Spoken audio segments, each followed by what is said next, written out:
What's up, everybody? Welcome back to another episode of the Ben Thomas Show. Thanks for coming back. Guys, today I've got my Deadpool shirt on because I am going to compare the Hot Toys Deadpool and Wolverine Deadpool versus my Deadpool 2 Hot Toys figure. Now, I've been wanting to do this comparison a while because I admittedly thought that didn't look that different when the first blogger photos came out. And oh boy, was I wrong. And I can't wait to share my results with you guys. So stick around. If you like the video, hit the like button, smash the subscribe if you're new to the Ben Thomas Show, and let's get into it. I want you to tell all your friends about me. What are you? I'm Ben Thomas. Go time! Here we go, here we go, here we go!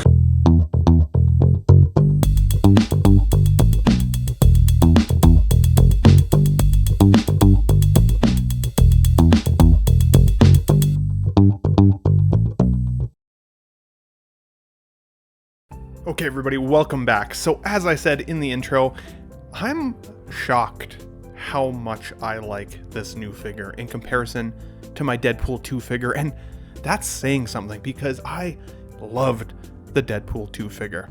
This is the figure that came with the golden guns, that special edition accessory, and while I thought at first that might seem a little gimmicky, after seeing the film I'm happy that this figure came along with it. But really the standout here is of course the figure itself. Getting it out of the box, at first, without a direct comparison, I'm thinking to myself, yeah, it looks really good, but I mean, it looks like Deadpool, right? I noticed that around the eye plates, it's a lot better of a seam there. They don't kind of stick out as badly as the other one did. And one thing that I noticed right off the hop is how bright those white eyes are.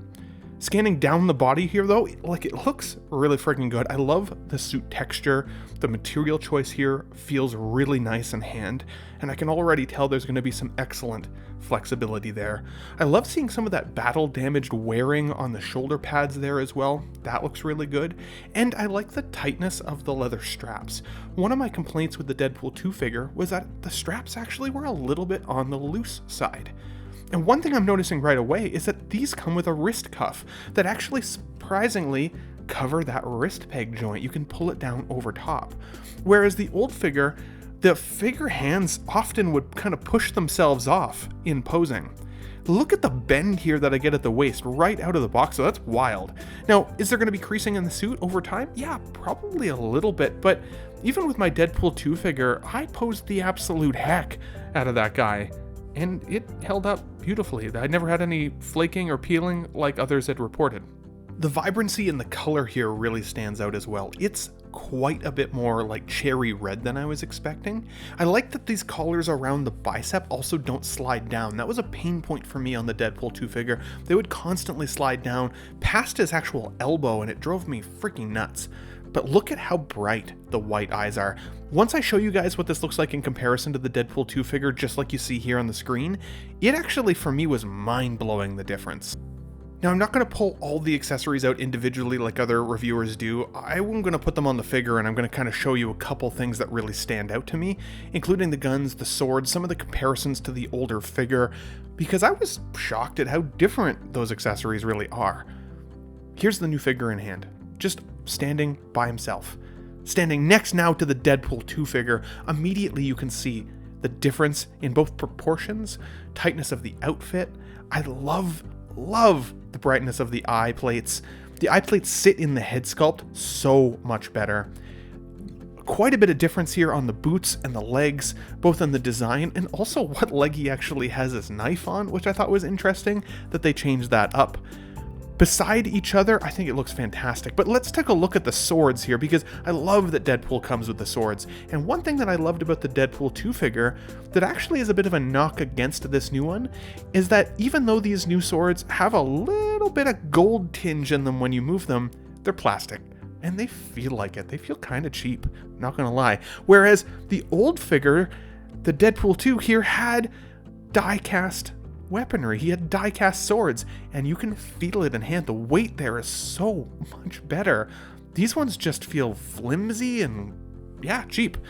Do they look good? 100%. And in the display, having Deadpool hold them, and I'm going to show you guys that in a little bit here, they do look really good. Now, with the new golden gun design, as well as the other Desert Eagles there, I think that these look fantastic. I love the design and the paint. You can see on the right-hand side here, that's the Deadpool 2 figure guns. and they're quite a bit smaller, especially when I lay them on top of each other. Look at the scaling difference. And immediately I was like, why are they so much bigger? Especially since this is the knife side by side and they're virtually identical, with the difference of a bit of a paint application at the handle. But that's it.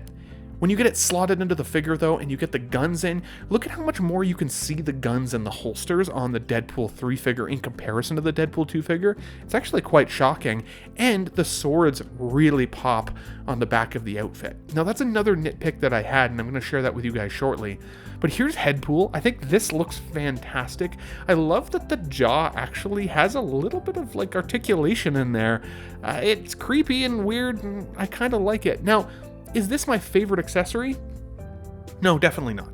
Because, to be honest, it doesn't really make sense that he came with this figure. Deadpool was fighting against these guys in the movie, and when this figure came out, everybody was speculating, oh my god, is this a spoiler? You know, we're gonna see Deadpool working together with all these other Pool variants, and then that really wasn't the case at all. In fact, with this figure, I would have much rather see him come with a skeleton, an adamantium skeleton that is, of course, for him to swing around, or Wolverine's claws, or so many other accessories, but Headpool is still a cool accessory, I'll give him that. Now, I also really like Dogpool. This thing is freaking cute. There's head articulation, the front two legs articulate as well, but the seams are pretty hidden, I will give it credit. I love that he comes with his little Deadpool boots and everything, and to be honest, I kind of like it more than the original accessory that came with the Deadpool 2 figure, that little unicorn. While that unicorn was fun in pictures, I think Dogpool really is going to be a standout piece next to my Deadpool figure, and I'm happy with it. But in comparison, you can see the size difference here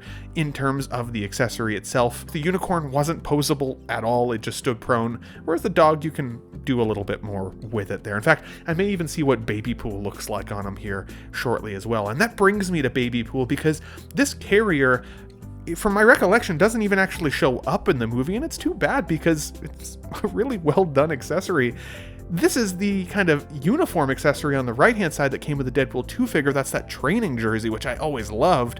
Whereas, again, because this figure came out before the film, we got these accessories, Babypool and the carrier and everything, but it doesn't actually show up in the movie, which was weird, at least not together like this. Now, Babypool does look really cool. He does come with the swappable eye plates, which I think is a great little inclusion, especially because he's such a small figure.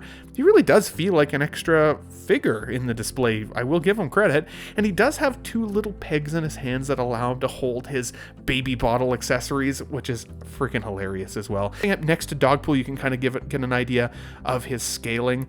Now, one thing I will note, the clips on the back of this carrier are a little bit delicate. I was able to get the one off no problem, but I actually broke one of the clips in the process of getting it on Deadpool's back, so be very, very careful. All it's going to take is a little dab of glue, but I was kind of frustrated by the fact that it's not easier to get kind of on and off. Together, these guys do look amazing, but because it didn't show up like this in the movie, I don't know if I'll ever actually display it like this, but it was fun to see. Now I'm going to start comparing Deadpool 2 to Deadpool 3, because as you can see in the posing here, once again, scaling is impressively better. It really truly does look like a man in a suit. I love that the Deadpool 3 figure has a much stiffer body underneath as well, to be honest. I'm going to be able to get a lot more posability out of him. His traps are a lot better. I just really like the figure overall, way more than I expected to. Honestly, guys, like, I kind of was worried that I'd wasted my money picking up the third version, because I really didn't think there'd be that big of a difference. And I'm hoping that this video sheds light on how different it is. I like even the head articulation on this figure, and I'm going to show you a couple angles here shortly. The one thing that I think it loses a little bit is in the new kind of brand new outfit look, he loses a little bit of that ear definition under the mask and everything, like the old figure has, as you can see here on the screen, but that's okay. I mean, it still looks really, really good. It definitely has the Marvel polished upgrade. Now, the change in design for the hands themselves, I think, are fantastic. You see the silver ones that are the Deadpool 2 figure? The cuff goes quite a bit further down over the wrist peg and up against the suit on the Deadpool suit, but every time I would pose it, it would pop itself off. Now the hands have a much shorter distance when they clip onto the peg, and they have that strap that goes over to hide it. I think that's so much better. This figure, of course, doesn't come with those high heels now, unfortunately, and you can see the difference in the brightness in those eyepieces. I think it's wild, and you can get so much more expression with it, which I think is fantastic. That's what Deadpool needs. It's part of it. A little less creepy when they're out as well in comparison to each other. But let's be honest, I also really love the fact that this figure has so much better of head articulation. You can move his neck in several different ways. You have him looking up, back, tilted forward. Like, there's so many ways you can do it, and you can recreate things like the dance scene from that first portion of the film, and I freaking love that as well. This figure is an absolute joy to pose. It's so much fun, guys. I would totally recommend it. Now, in terms of the figure base itself, it's a little bit confusing to me because while it's cool looking, it is extremely cheap feeling in hand. It's just a plastic plate. And because it's curved, it doesn't actually stand on it without the use of the flight pole, and I don't use flight poles, so this is 1000% just going to stay in the box.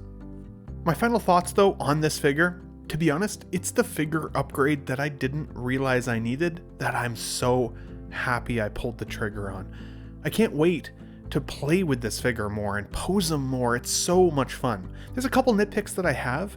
It's things like the magnetic piece on the swords. They don't hold in place as well as the Deadpool 2 figure. I also wish they'd kept his sword still die-cast. I felt like that was a cheapening of that accessory that didn't need to happen, and when you compare them side by side, it feels it.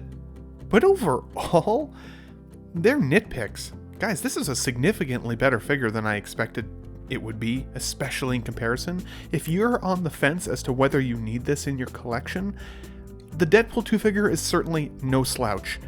And it's great. If you can get it on the secondary market at a cheaper price, I'd still recommend that figure too. But I would honestly say if you're on the fence and you're thinking about getting this one, I would recommend it. It's a wonderful figure, and I am very happy to share that with you guys today. But guys, if I had to rate the figure, I would 100% at this point give it a 9 out of 10. It only loses marks for me because of that die-cast sword like I mentioned. The magnetic piece holding the swords on the back are lighter and don't hold it as well as the original Deadpool 2 figure. And to be honest, the figure base feels really cheap. But otherwise, those are nitpicks. It's a small loss for a huge gain. I think this figure looks significantly better. It poses better. The proportions are better. It's overly more fun. Even the belt accessory's got that Deadpool look on there. There's little hidden Deadpool symbols all over the place to find. This is a joy. This is the most fun I've had unboxing a figure in months. So I would recommend it for you guys. But if you guys liked the video, hit the like button, smash the subscribe if you're new to the Ben Thomas Show, and we'll catch you guys on the next one. Thanks for watching, everybody. Wow, what a great audience. Be sure to subscribe to my channel if you haven't already, because subscribing makes it feel good. Where shall I go? What shall I do? Frankly, my dear, I don't give a damn. It's gone. It's all gone.